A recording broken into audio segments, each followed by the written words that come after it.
dia, pessoal. Hoje nós vamos dar continuidade ao estudo aí dos seres animais, seres vivos, né, no geral.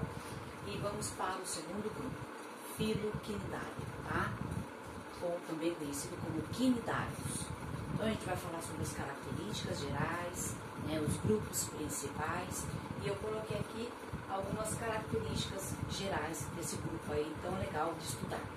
Então, no livro de vocês, nós vamos ver na parte de biologia 1. Então, vai lá, está na página 33 até a página 42. Então, peguem o livro, abram aí para vocês estarem acompanhando. Quem quiser, depois colocar no caderno esse pequeno resumo, depois vai dando uma pausa no vídeo e vai copiando, tá bom? Então, aqui vai estar um pequeno resumo do que tem no livro de vocês. Então, o que esse filo dos quinidários, né, apresentam de importante, características importantes? Eles são todos aquáticos. A maioria deles são de o quê? Espécies marinhas. Já é o grupo aí que apresentam aí envoltórios aí embrionários, então eles são de plásticos. Então já tem aí já a apresentação, né, da formação da ectoderme e a endoderme. A simetria também é radial. Então, a quantidade de partes que eu dividir, ele vai apresentar a mesma parte igual uma à outra. Hábitos, tá? Então, eu apresento grupos que são sésseis, tá? Que não saem do lugar, ficam fixos a substratos, a rochas, né? Pedaços de madeiras. Então, é o caso de exemplo que a gente coloca as anêmonas do mar e corais. Os que podem nadar, tá? São bem ativos, que é o caso da água-viva, nadam, né, ativamente. E os que flutuam, aproveitam a correnteza da água, que é o caso das caravelas. Organização corporal. A parte da organização corporal, eles podem ter uma organização de pólipos ou de medusa. E alguns têm fases que eles podem ter essas duas organizações. Então, pólipo são aqueles que ficam fixos. E a parte dos tentáculos fica na parte superior e a boca fica na parte central. Então, são fixos, cilíndricos e os tentáculos para cima. A maioria são sésseis, tá? Exemplo, a anêmona do mar. Nós temos casos de alguns que, como eu falei, vão ter as duas fases. Medusa, já são arredondados, a boca é na parte central, na posição central, do meio, e os tentáculos para baixo, e são livres. O corpo de todos eles apresenta o corpo revestido, né, com uma camada de epiderme, que se forma na ectoderme. Na parte da cavidade interna, ocorre o que? O processo de digestão e absorção dos alimentos, tá?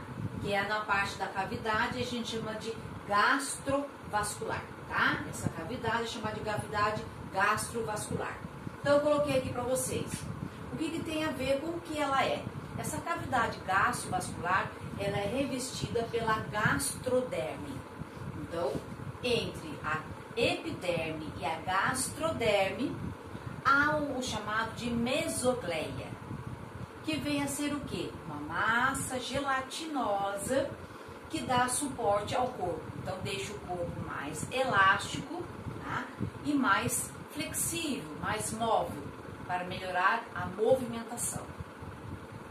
Apresentam também células sensoriais. Então, essas células sensoriais servem para melhorar a movimentação. São células que ajudam no quê? Algumas delas ajudam até a perceber luz. E elas são formadas são mioepiteliais epidérmicas, tá? Servem para proteção, tá? Aproximação de luz. Percebem movimentos. E nós temos as células intersticiais. Quer dizer o quê? São pequenas e servem para auxiliar o crescimento e no processo regenerativo, no caso dos quinidários.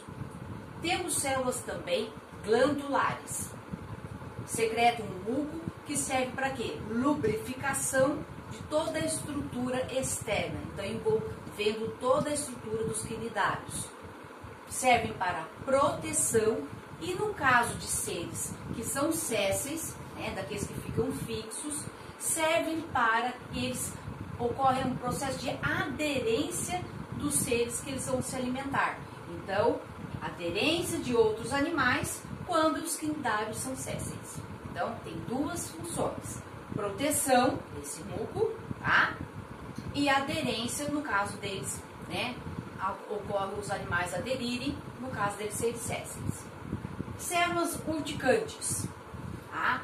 Também chamadas de quinidoblastos. São tentáculos, tá? Onde que elas estão presentes? Nos tentáculos e em volta da boca.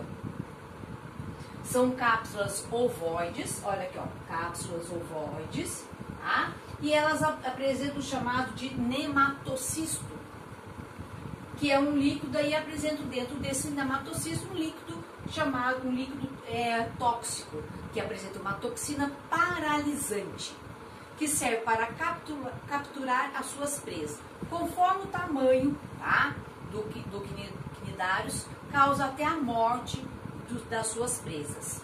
Então, o que acontece? Ela fica enrolada aqui. Na página 35 tem vários exemplos mostrando para vocês o passo a passo, né, de uma cápsula, no caso de um quinidoblasto, tá, de uma célula urticante.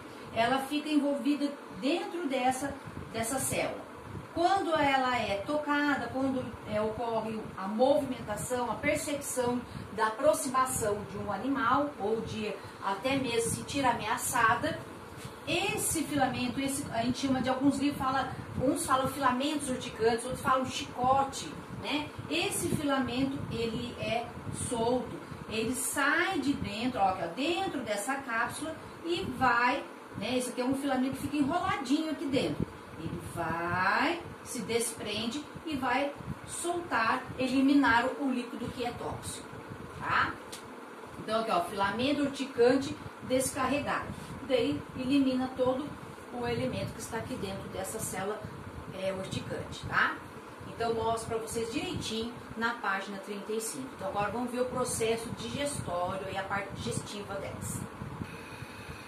Então pessoal, vamos continuar aí, vendo agora algumas características, né? Continuar a parte das características. Sistemas. Sistema respiratório, excretor e circulatório é por difusão, vai passar de célula a célula, porque eles não têm sistema de... todo sistema respiratório, excretor e circulatório não é definido, tá? Então, em todo esse processo é passado de célula a célula. Sistema nervoso, também chamado de sistema nervoso difuso. Por quê? Ele apresenta uma rede de células nervosas que percorre toda a estrutura, tá? Na base da epiderme e da gastroderme, que vão passar todos os estímulos para células epiteliais e mioepiteliais e vão fazer com que ocorra a contração do corpo daquelas, né, medusas e assim por diante, de todos os quinidários. Então, olha, o sistema nervoso é difuso e esse sistema nervoso já apresenta o quê? Já é um processo evolutivo. Ele já tem redes, tá, que apresentam células nervosas que percorrem toda a base da epiderme e da gastroderme, que vai ocorrer o quê? Estímulos que vão enviar uma parte das células epiteliais e mioepiteliais, e nisso ocorrer a contração, tá? Auxiliando movimentação, sensações de aproximação. Então, já é um processo evolutivo. Alimentação. Todos são carnívoros. Então, eles já comem peixes, já comem larvas, já comem pequenos crustáceos. Então, todos eles são carnívoros. Sistema digestório é incompleto. Por que eu digo que é incompleto? Na última aula eu expliquei para vocês. Incompleto por quê? Porque ele ainda apresenta só um orifício, né, que a gente chama de boca. Então, por onde entra água, oxigênio junto, né? E todas as substâncias que vão servir de alimento. E vai sair o que? O gás carbônico, a água e as excretas que vão ser todo o processo aí do metabolismo, né, do funcionamento do animal. A digestão, tem dois processos no processo de digestão, extracelular e intracelular. O processo extracelular ocorre como? Enzimas digestivas são liberadas em toda a parte da parede, né, vai ocorrer o processo da iniciação da digestão na gastroderme. Então, na parede da gastroderme apresentam células que vão liberar a produção de enzimas digestivas e vai iniciar o processo de digestão. Então, parte da digestão que sobrou vai continuar o processo na parte intracelular. A gente fala assim, o processo vai continuar. Partículas que vão sendo englobadas por células mioepiteliais. Começa na extracelular, termina na intracelular. Então, são dois processos digestivos, completando a digestão. E ainda há espécies que apresentam já tubos maiores, que no processo evolutivo vai ter alguns animais que vão ter o quê? Já a formação da parte do quê? Do esôfago. Faringe e, né, a gente vai chamar o quê? A formação do esôfago. Reprodução. Temos aí a reprodução, são vários tipos. Algumas delas apresentam os dois, umas não. Sexuada. Todas apresentam o processo, todas as espécies apresentam o processo sexuado. Nem sempre a usam, mas todas têm. Monóicas, tá? Que são o quê? Apresenta a formação de gametas masculinos e femininos, tá? São chamadas de hermafroditas. E dioicas. Vai ter o macho e a fêmea. Produção de gameta masculino, produção de gameta feminino. Que o macho é onde vai ocorrer a introdução, né, do espermatozoide dentro da parte da introdução na gastroderme. Fecundação. Ela pode ser externa, aonde vão lançar na água o gameta para ocorrer a fecundação, ou interna, aonde vai ocorrer aí dentro da fêmea. Desenvolvimento, coloquei aqui para vocês. Indireto, quando ocorre a formação da larva, no caso daí de larva é chamado de plânula, tá? E direto, poucas espécies, aí no caso dos quinidários, tem formação direta, tá? Idêntico ao adulto que o formou. Então, poucas espécies. No caso de assexuada, eu coloquei aqui o brotamento. Então, aqueles, né, geralmente, os pólipos que vai ocorrer a formação, né, o broto vai começar a se desprender, formar brotos e vai ficar ao lado que o formou. Nós temos os chamados de estrobilização. Tem algumas espécies que vão formar medusas.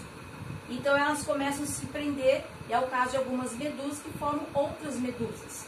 Então, vocês vão ver no ciclo, que eu vou deixar um vídeo para vocês, vendo o ciclo reprodutivo de alternância de reprodução, tá? Que vocês vão ver a formação aí do processo de estrobilização. Alternância de gerações. Então, nós temos aí a maioria dos hidrozoários, sifozoários e cubomedusas, eles têm aí alternância de gerações. Uma hora vai ocorrer assexuada e uma hora vai ocorrer sexuada. Então, o que ela nada é mais é do que o quê?